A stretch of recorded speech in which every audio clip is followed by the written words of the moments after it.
Hi, it's Ben here, Sparks Mechanical.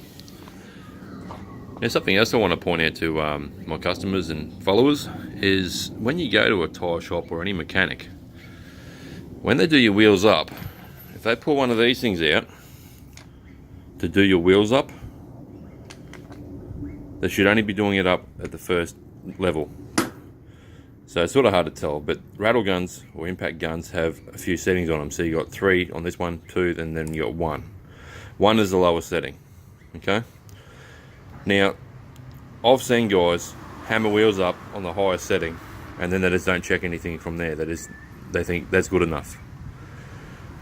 When you do tyres up, I only use this to undo tyres, or undo your wheels, and I only use it to just take the slack out of the nuts. I don't even use this to tightening up wheel nuts, actually. I don't bother.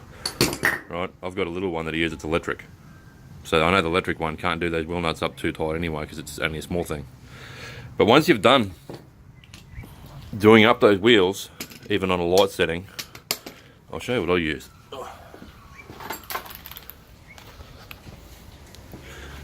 This little tiny thing here. Alright, so I use this just to wind the wheel nuts back in once I'm put the wheel nuts back on the car.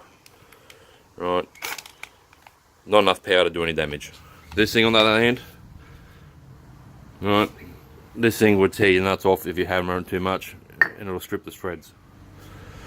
Once you've done them up lightly with something like this or by hand, you really want to use a torque wrench on them.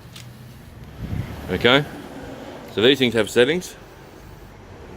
You can wind it up or down depending on how tight you want a bolt or a nut. You'll be able to see that. I'll try and get a better picture for you. There we go. Okay. Now, I'll just undo this one first. Okay. So you've done your wheel nuts up finger tight, and you listen to this thing when it goes around. As it gets tight, it clicks. There it is. So once it clicks, I know that bolt's tight enough. Now if you go to a tyre shop or a mechanic and he doesn't tighten your wheels with one of these, I'd be asking him to go back out and recheck the nuts. Right, that's how you tighten wheel nuts, with the torque wrench. There's a few reasons for it. One is you're not going to over tighten the bolts of one of these things, because if you over tighten them, all you do is stuff the threads up. Number 2, ask them not to put grease on the threads.